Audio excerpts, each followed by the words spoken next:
Mind, Crime, Liberty Show with me, Swithin Dobson, and him, Tim Patton.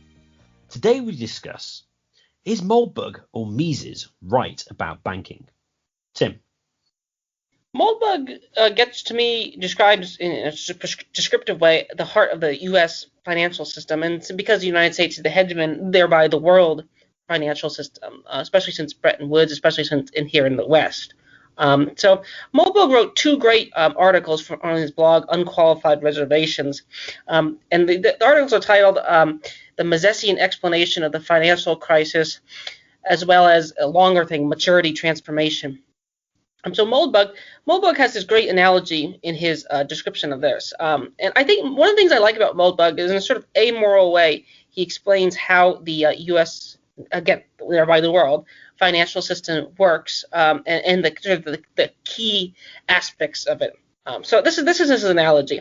And I'm just going to discuss that the words banking, finance, and mortgage and money and monetary, they're in a way, and I think you'll get into this, in a way are all to a certain extent synonyms. And actually he himself later in one of his two articles we're going to discuss today actually just says we should just unify them all. So this is his analogy. A banking system is like a nuclear reactor, a complicated piece of engineering. If it's engineered right, it works 100% of the time. If it's engineered wrong, it works 99.99% of the time. And the other 0.01%, it coats the entire area in radioactive strontium. So I've always liked Moldbug's description of the finance system.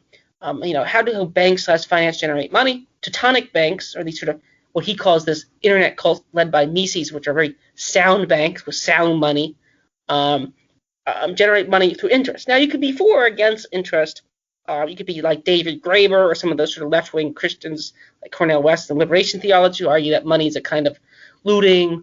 I think the general position in capitalism is interest is fine, and the reason that it is time preference. I think that's probably, if you it's time plus surplus.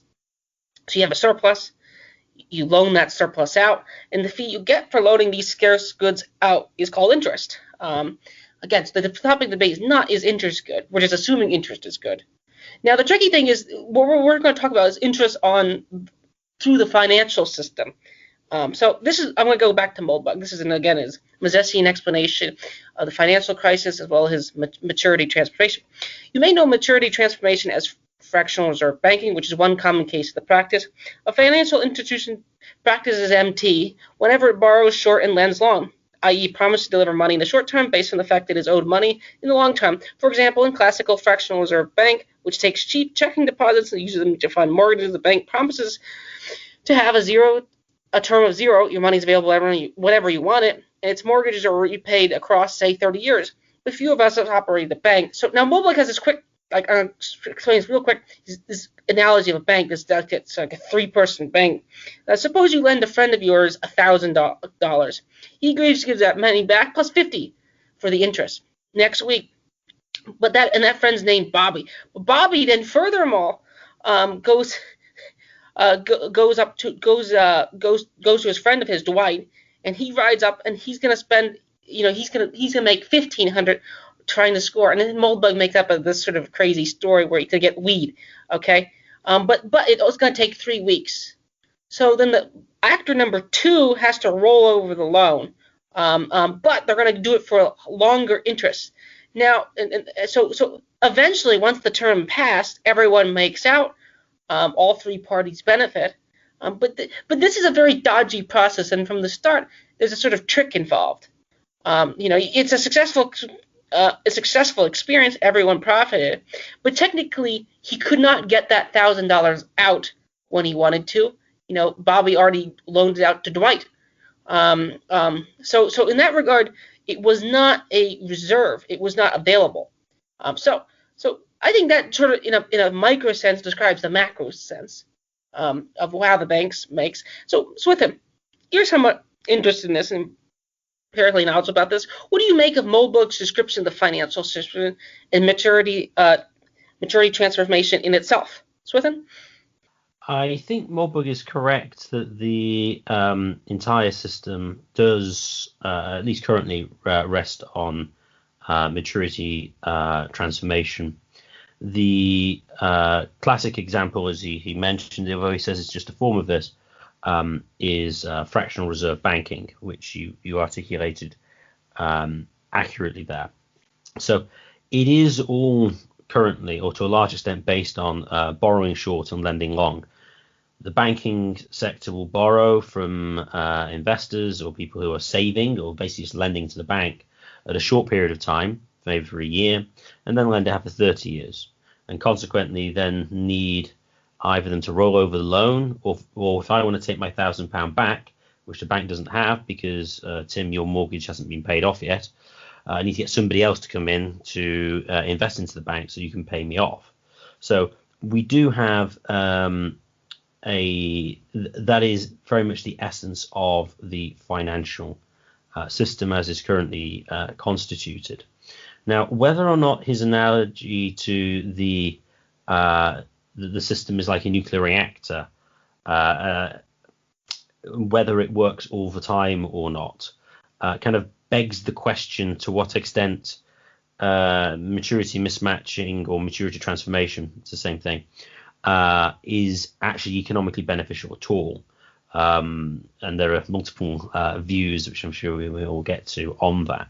So I would say to a large extent his description of the system is correct. So if his description, I would generally agree that the description of the system is fairly strong. What are the arguments with the reactor? This sort of this unstable reactor, which sort of blows up every 20 years, or even longer. They can sort of push the can down the road. He uses a wad of duct tape analogy. So most modern non-Austrian economists, including Hayek and Friedman, outside of course Marxists, which and Hoppe points this out, they have a sort of kind of strange relationship between the two, or of the view that banks couldn't work without the state propping them up as a lender of last resort.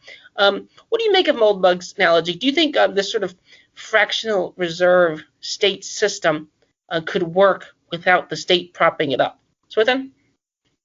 Well, assuming for the moment that fractional reserve banking would be non-fraudulent and sort of legitimate in that sense, would you have the same amount of maturity transformation as you currently see? No, clearly not.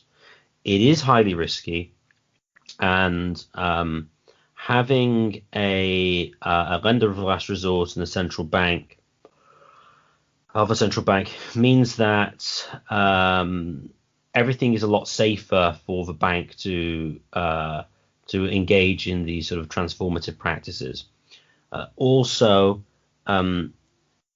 it allows not just lender of last resort, but it's a system whereby you can pump money into the system to stop interest rates rising, to make sure banks can easily and cheaply borrow, not from the central bank necessarily, but rather just from other banks, because in most cases the banks do not want to borrow from the central bank, because it basically puts a red dot on their head to say, look, we're in serious trouble, don't let there's anyone do business with us.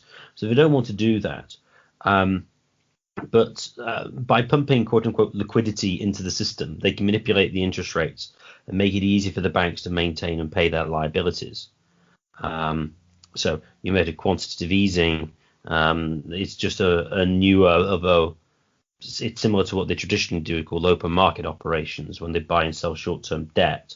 The difference with QE was that they bought long-term, but in both cases they were buying government bonds, and they are pumping new money into the system literally by typing it into a computer.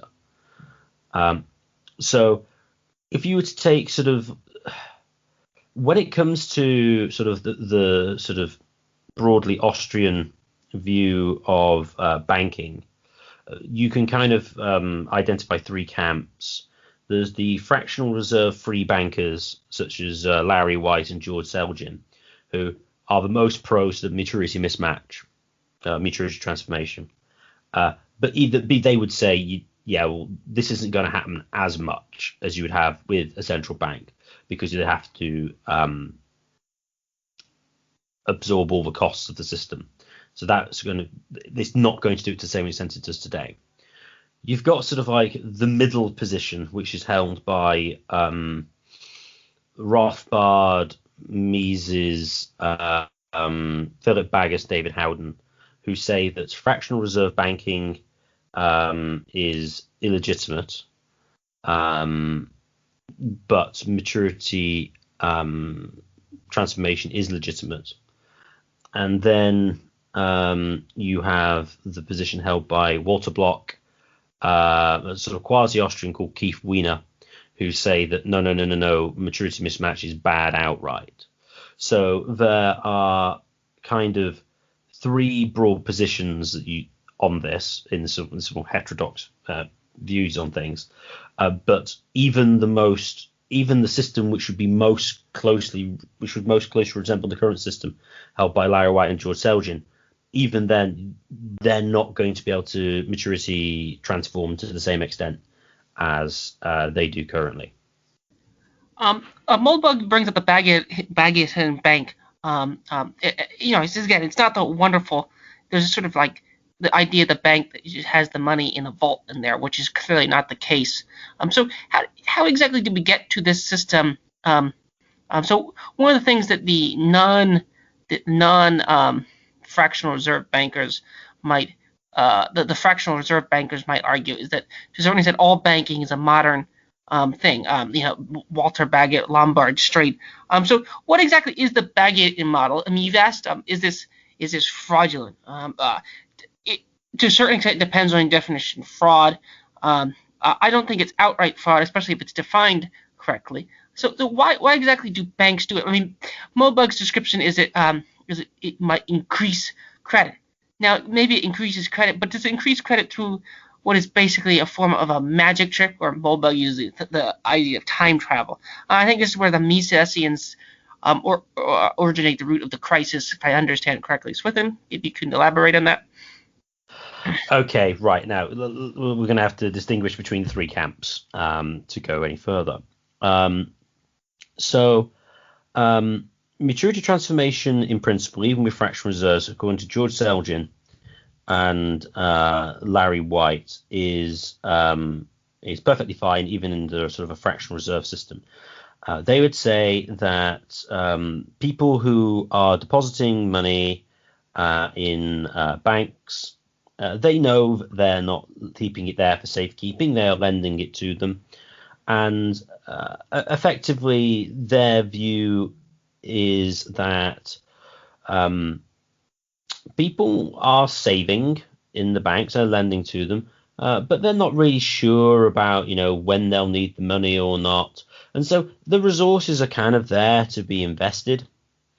And the bank just needs to manage its risk appropriately to make sure that they can always pay their liabilities when they need to. But what the banking system does, it can convert all these savings into funds for investment, which allows the economy to grow more than it otherwise would, because there's more funds for investment, so interest rates will be lower, and so we can grow, and it's all going to be great. The middle position of Rothbard and Mises, etc., would state that no. When people deposit money in a bank, they do not think that they are lending to the bank. And additionally, fractional reserve banking amounts to creating more titles to property than actually do exist. So they would say, no, fractional reserve banking is bad. Now, they say, I'm not sure if Mises would say it was fraudulent. Rothbard certainly said it would. But the crucial economic argument here is this. The problem is it effectively makes it look like there is more savings available for investment than actually exists. Because the view is if you put the money in and it's just there in the vaults, this is there for safekeeping, then this is not there to be lent out. Also, with fractional reserves, and you sort of keep £100 into account, they'll lend out 10%, and don't count that. So You have £100 in the bank, you lend out 90%, you keep 10. Somebody else then spends 90, and then the recipient then puts it into a bank. There's a £90 goes in there. Well, what you're doing is you're pyramiding the amount of claims on the original £100 because there's really only still £100 in existence. And so I can't really see an argument for the Selgin and White position. Now, I'll modify that statement in a second. But if it is the case that the extension of credit effectively increases the money supply by the banking sector, this basically creates false signals to the entrepreneur. It reduces the interest rate, which means that longer term projects seem viable, which aren't. And it also, because there's an increase in the supply in credit, means that the entrepreneur thinks there is more funds for savings than are actually available. And so not only do you have the wrong type of investment, you have an over investment because the projects which they thought were actually completable, there's not enough resources to complete all of them. So that would be the position held by the sort of the Rothbardian position. Now, the last position, which is, I think, sort of Moldbug's position to a large extent, and also that of Keith Weiner and Walter Block, they would say even mismatching is bad. The argument being is Block and Weiner would say it's fraudulent, for one thing. If you borrow something for a year and lend it out for 3 years, you're basically claiming that you have title to the money for 3 years, when in fact you only have it for 1. On the economic analysis, the argument would be that, well, the preferences of consumers are such that they are only willing to give up resources to be invested for 1 year if they are lending for a year, and not 3. And so actually by engaging in maturity transformation, you have baked into the system a mismatch between valuations of time, and so automatically manipulated the interest rate by doing that. And so this is going to cause a miscoordination of resources. And so that's in of itself is going to cause sort of like a credit cycle in sort of the Austrian sense. Now, the response to this argument from the sort of middle school, the Rothbardians, or well, more particular, I think it was Philip Baggs and David Howden, they would claim that maturity transformation is a genuine loan, so that's fine.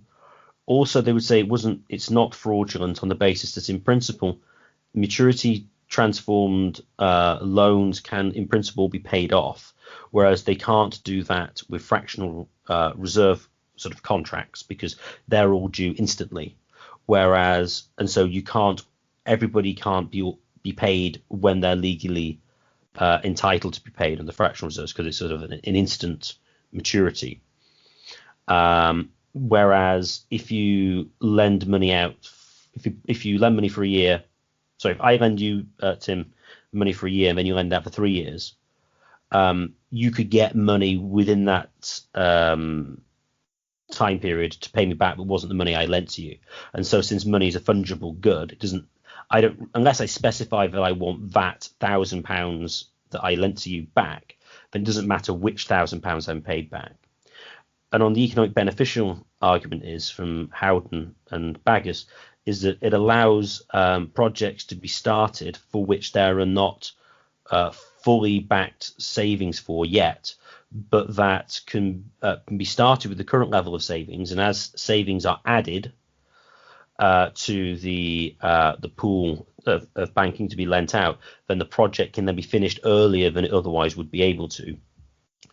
Because rather than waiting for someone to have enough money to lend out for a certain amount of time to complete the project, you can lend out less over a shorter time period and then wait for them to roll over other people to invest over time so that the project is able to be started earlier and finished earlier via maturity transformation. And obviously this is a position Selgin and White would agree with as well. Any questions so far, Tim, or is that reasonably clear?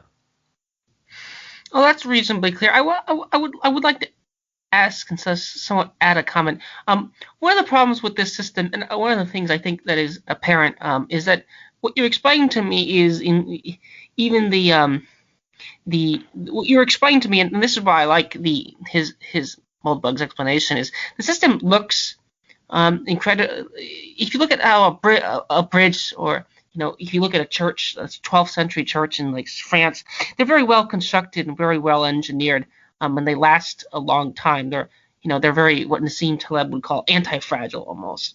Maybe not anti-fragile, but they're definitely not fragile. And Moldbug points out how unstable the system is. And what you're describing to me is a kind of pyramid scheme. It may increase output, but to the extent is at what cost? And it seems very dodgy. Like one of the problems I have understanding it in a way is that at times I would think it should be, at least in theory, operated under better terms. And I actually think this is where the Marxists come in to a certain extent, because this is what a lot of Austrians call crony capitalism in a way. And actually Moldbug himself says there are no modern schools of economics which I believe, as far as I know, that government should print money and lend it. Which actually, if you brush away a lot of what they're doing, is what they're functionally doing. Is that correct, Swithin? And is it correct that this system is very kind of fragile, Swithin? Oh, the system is very, very fragile. I mean, one thing when you said lending money, we basically have a debt-based system, which is essentially that most of the money that comes into existence has been lent into existence. Why is that? Because most of the money comes in, as I mentioned before, by like open market operations, in which the central bank buys government bonds. The bond is a debt. So once the debt's retired, the money supply decreases. And this is one of the bizarre aspects of the system. When you pay back debt, the money supply goes down until the banks decide to re-lend it out. So it's an incredibly volatile system as it's currently constituted. So in a free market, as to what it would look like, would they operate sort of fractional reserves? I mean, the position I would take is I think fractional reserve banking, as understood, that you're putting the money down and it's there for safekeeping and it's not going to be lent out. But then you do lend it out. Well, that's clearly fraudulent. That said, could you lend money for an indefinite time period, which you call at any point, but the banks say, well, yeah, in most cases we'll probably be able to we will probably be able to complete that deal, but sometimes we might not be able to. That's perfectly fine. But I think in a free market system, that'd be very clearly distinguished from safekeeping, because it isn't today. There is no real distinction in the modern banking system between actual savings, as in like plain savings, as in this is money just stays here and you make sure it's not nicked, from actually lending it. I mean, I teach economics, and nobody really knows that when you put in money into a bank, you're basically lending to the bank. Everyone goes, yeah, that sounds a bit weird, but that's essentially what you're doing. So people do not know this, and I think that's probably deliberate in part by the banking system and the government. So maturity transformation, I think, is possible. I think it is risky, as is sort of having callable lending for an indefinite time period. That's also risky, and but in a free market system, I think the interest rates would better reflect the risk involved.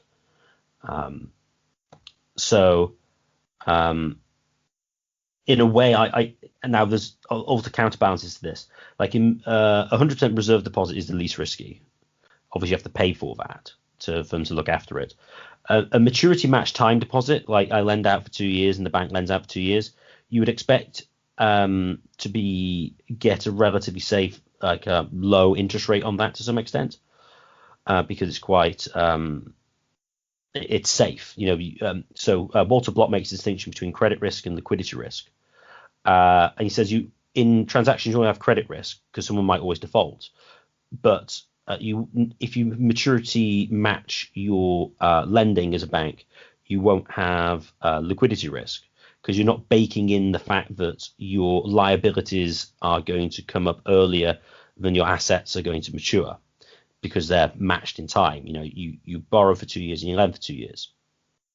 And so in that sense, you would expect that if you have a maturity matched time deposit, that would have a relatively low interest rate.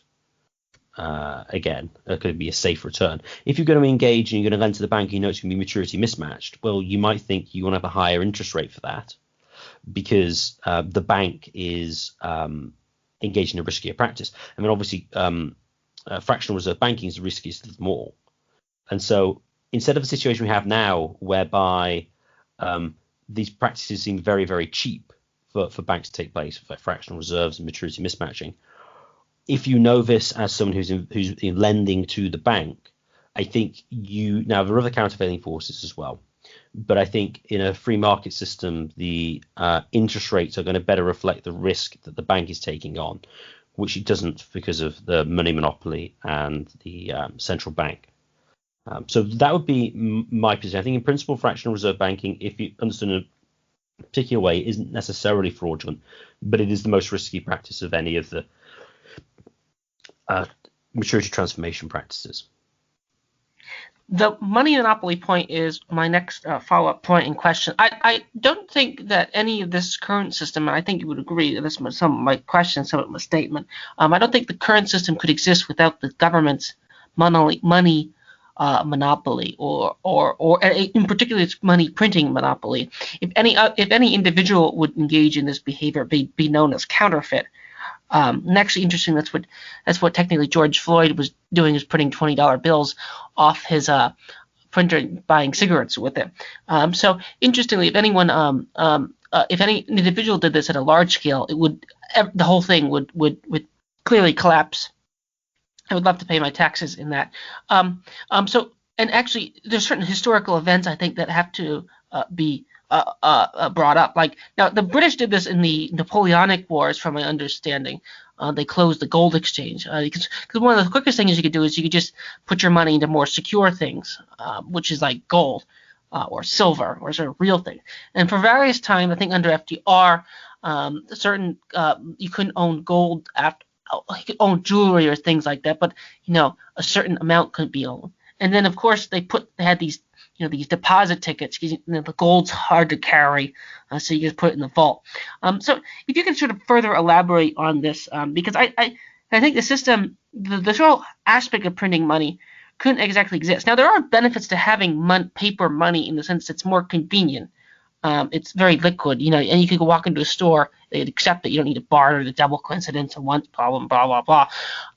But there's also a negative side, and that is the money, and I actually think the MNTers to a certain extent explain it correctly. Whether they have the correct solutions and everything is unclear. But it seems like government force has played a huge role in propping up the system, as well as keeping other people from engaging in printing of these currencies. And people like Charles de Gaulle showed up with the French Navy once to redeem all their francs for the gold in the vault. So if everyone did that, after Bretton Woods, it probably could not happen. So what do you make of my sort of historical description of how we got here? Any areas of agreement or disagreement or further elaboration? Your position is broadly correct. I mean, I don't think anyone would disagree that you have an evolution from commodity money to paper money, where originally paper receipts were to represent the amount of gold or silver in vaults, and then they were traded instead of the gold and silver, and then there was various decoupling from gold and silver. The de Gaulle one I think you're referring to is the last sort of vestige of the world gold standard, which was gone off in 1971 by Richard Nixon.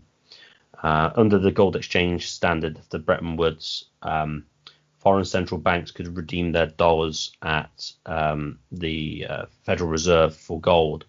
And this was sort of like it was all based on the Americans being trustworthy and paying the central banks. I believe they threatened.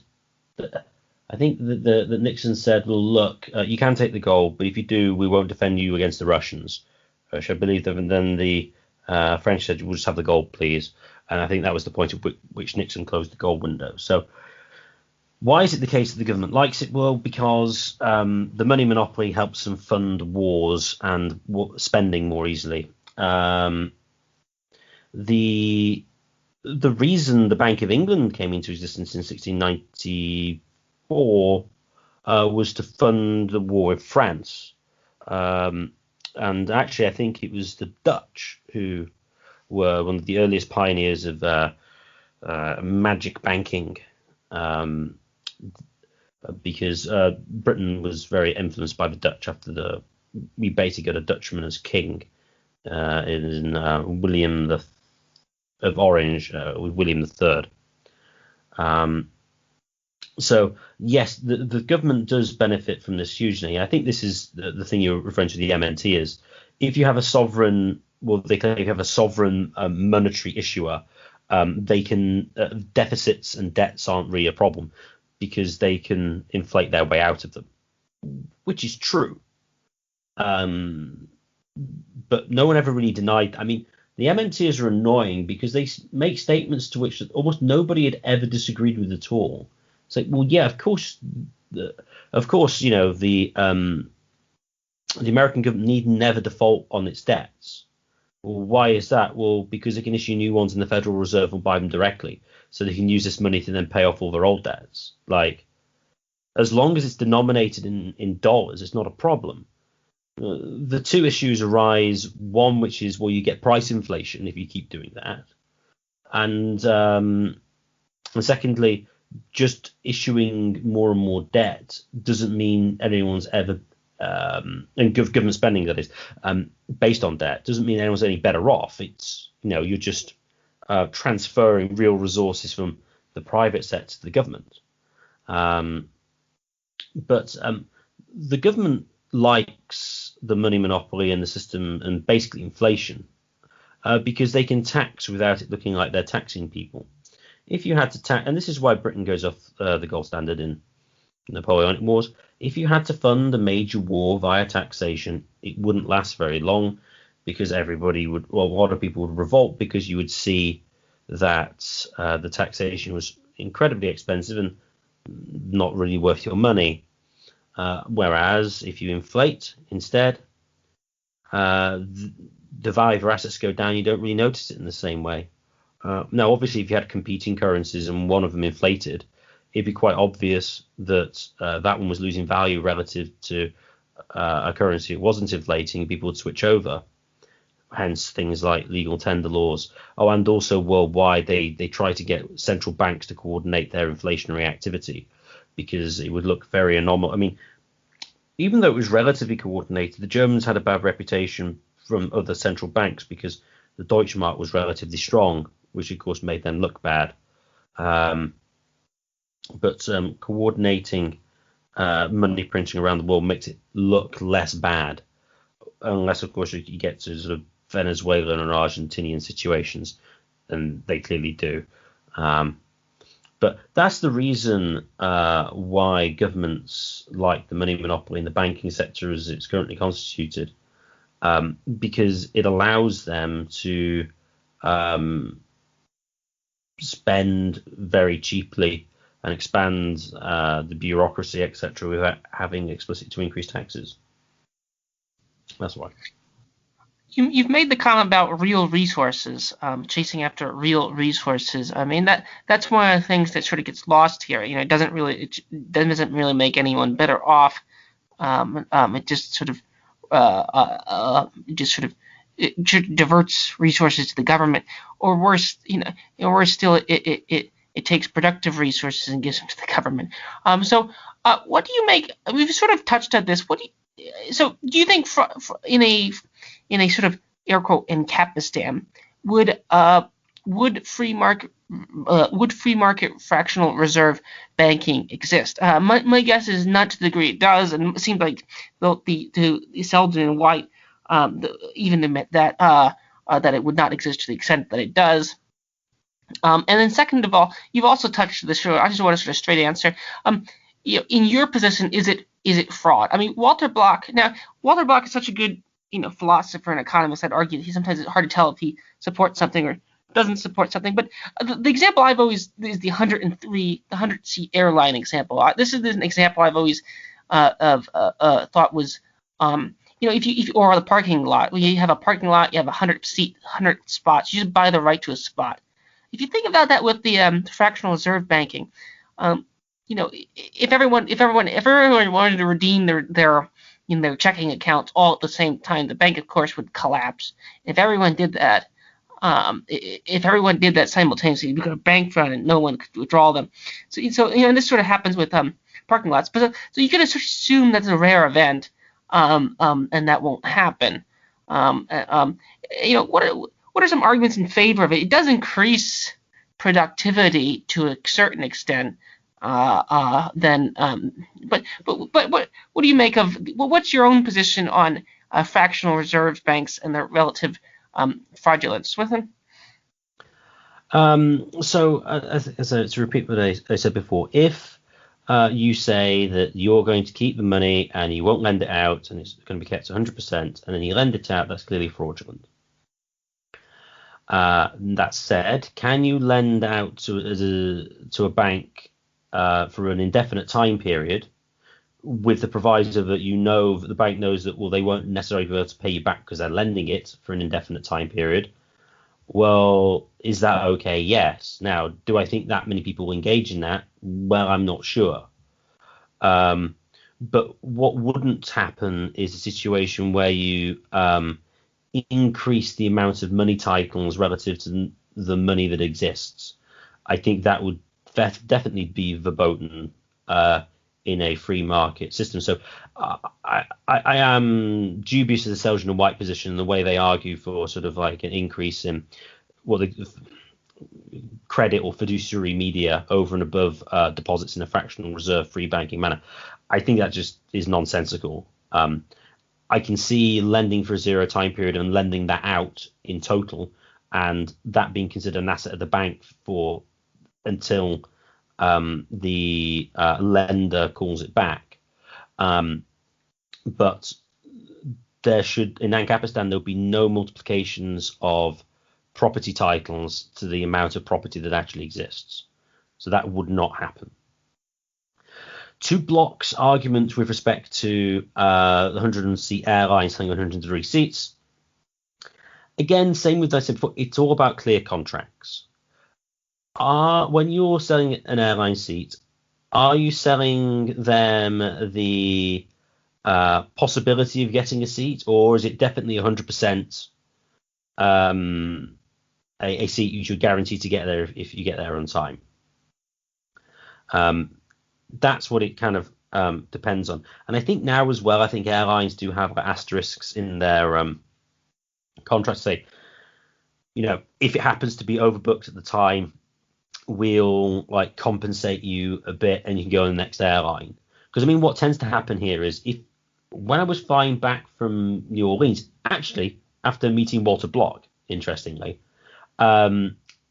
there was a call saying, oh no, if anyone is willing to take the next flight, we'll pay you $300 in credit or for the airline or something, because there was more people here than they thought would turn up. So that's perfectly fine. The big question is it's about clear contracts, and I think it's clear that in the current regime there is not clear contracts. This is why people get very angry about banks when they have bank runs, because they think their money is being kept in vaults and it clearly isn't. Now, you could argue to some extent that that's the stupidity of the depositors, but really when you're having a contract, there needs to be a meeting of minds. And it seems clear in the case of modern banking that simply doesn't take place. The banking system is incredibly complicated. And I have a much better understanding than most people, but I'm far from an expert on the entire thing. Some of the sort of financial packages and how they do that, I don't know. So if I'm one that I'm not entirely sure how something works, someone, just an average man on the street, isn't going to. So fractional reserve banking, as we're keeping the money but we're lending it, no, it's fraudulent, it wouldn't happen. There'll be no multiplication of property titles to property. And as I say, any maturity mismatching and transformation probably would take place to some extent, but I think it would be significantly curtailed relative to the current banking system. Moldbug, you hit at the complexity of the system, and Moldbug's interesting solution is to nationalize. Moldbug's solution is basically to nationalize the banks, which almost sounds like a Marxist move. And I've already pointed out at the relative similarity between the sort of certain aspects of pure Marxian and pure Austrian thought, in the sense that if you describe the sort of current capitalist system, and he says that it's complex, and he opens his article saying you may not be interested in war, but war is interested you. You could also say finance is interested in you. Again, actually, they're, as you pointed out, they're very much interrelated here. And here in the United States, but also in Britain and all other countries tied to the United States, there's a clear relationship between like pension liabilities and printing money. I don't think the United States government could be solvent in a way if it didn't in a way air quote print money. Now I might be using the word improperly.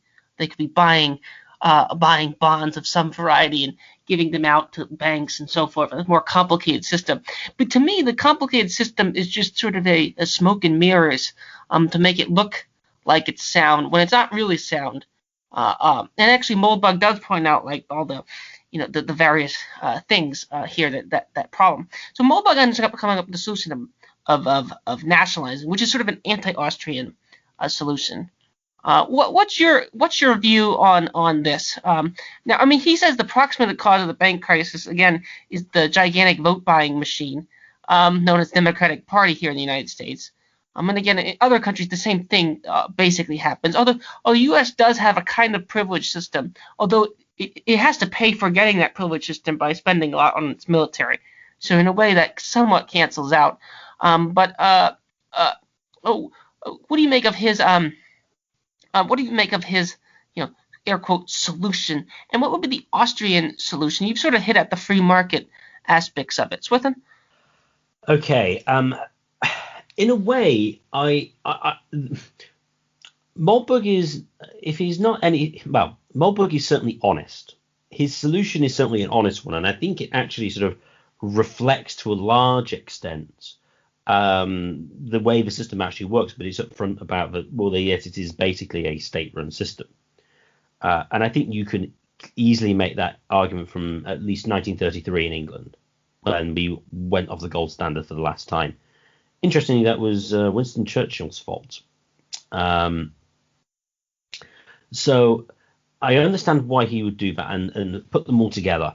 Although Moldbug does make the case, say that this is sort of like a suboptimal position, a free market position would be a good one to get to, but he argues that we can't.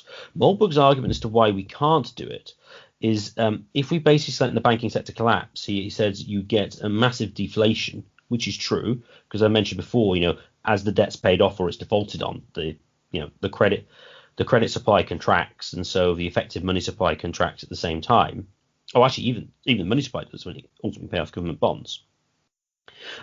The distinction here is that the central bank can literally create money into existence, whereas the commercial banks only pyramid the lending. So commercial banks only create credit, whereas the central bank can actually create money. But because the money is used to buy government bonds, when they are paid back, the money supply does go down. So when you get defaults or you get paying off debts, you're going on a massive scale, you're going to get a collapsing credit supply, which functions basically as money, and also the money supply proper. And so he says, we're going to get a deflationary spiral. Everyone's going to default on their loans, and it's going to be an utter meltdown. And I think he argues he's just trying to like some war-like situation, which we want to avoid. I don't actually think that would necessarily take place. If it was the case that the government was to say, look, we aren't going to print any more money, we're basically keeping the monetary base stable, and this is going to instigate price deflation, then there's no reason why you couldn't just negotiate the debt contracts to go, well, actually, I'm supposed to pay you £1,000 in a year. Oh, I know that £1,000 now worth a lot more than we thought it was going to be because prices have gone down, so the purchasing power is higher. So just pay me $9.50 instead. I don't see why that couldn't happen, especially if it was known ahead of time. But as to the actual Austrian solution, again, there isn't a single Austrian solution. Mises, I'm less familiar with the exact details of Mises' proposal. Mises at one point had the proposal of saying that any new government lending would have to be backed by gold, and it would be a way of moving them off fiat and onto gold. I don't remember the precise details of it. Rothbard has the idea of basically saying, no, banks need to have 100% reserves, and then what we do once that happens, we then divide the American money supply by the gold holding in the Federal Reserve, and then define the dollar in terms of the gold stock, which would, at my last count, put gold at like, I think it was something like $20,000 an ounce or something like that, which is much higher than its current market rate. I think it's about $3,000 or $4,000 an ounce. So that was Rothbard's solution. You have Keith Wiener's solution, which is the government needs to start issuing gold. It needs to retire. So Wiener is concerned with the stuff that Moldbug is about, having debt deflation. Wiener argues for the government to issue gold bonds in which they pay a return in gold, not just in dollars. And the only way you could buy these was by selling other old paper bonds that the government had already issued. And this is a way of trying to get gold to circulate again. And related to this, he would want to abolish capital gains taxes on gold and silver to allow metals to become money again. Getting rid of capital gains and other sort of taxes and legal tender are generally the hallmarks of many Austrian ones to try and get metals back into circulation. I don't know if anyone holds this exactly, but I've heard it argued.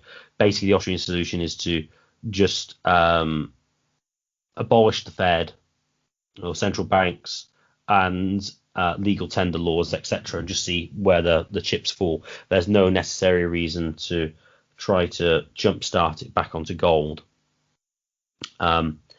My view on that is, whilst it seems to be the simplest solution to just abolish capital gains taxes on gold and silver and legal tender, etc., you still always have the problem that if the government wants to demand its taxes in its own currency, then everyone's going to use it because a much higher demand because you need it to pay taxes in, which is where the sort of gold standard return arguments from Rothbard seem to make sense.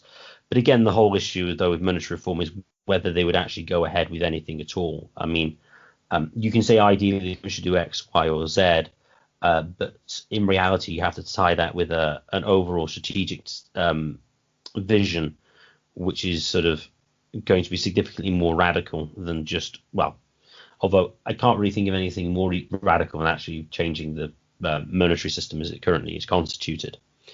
But I mean, if you were to get rid of the legal tender laws, etc., yeah, maybe the government would be able to print new money, which of course would be good. The central bank, no, the commercial banks could pyramid the lending, which still wouldn't be great, but better than we'd have. So it would be better. And of course, you could get alternative currencies coming in, Bitcoin or other Ethereum or Dogecoin to replace it. But the concern is with that, as I said, is that you might end up just maintaining the paper monopoly even without central banking, because they're going to demand their tax paid in it. One point interesting with the Keith Wiener's solution with the gold bond was to allow the gold mines to pay his taxes in gold, just as a way of sort of trying to circumvent this. So those are the kind of grab bag of. I'm sure there are other systems that I'm unaware of. But Moldbug is correct that getting to where we want to be is not straightforward. But starting from scratch is fine. That's easy. But getting to there is difficult. As to the one I would advocate, obviously abolish legal tender. Obviously get rid of the central banking.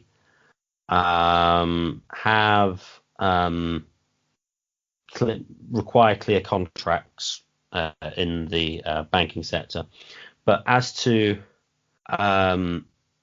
whether you should go onto a gold standard prior to that to get the link back to gold, I'm unsure. My intuition is possibly to go to the Rothbardian one. That would incur a massive increase in the gold price. You'd have a massive gold influxes. Mobile phones have become significantly more expensive because they do use gold, and there are some sort of industrial usages of it. But I don't know. I'm tempted to use the classic Rothbardian response, which is so what? If you can get back to jumpstart it back onto commodity money, then that's probably a good thing. And of course that means if the government wants the taxes in it, that's gold again, so that's fine.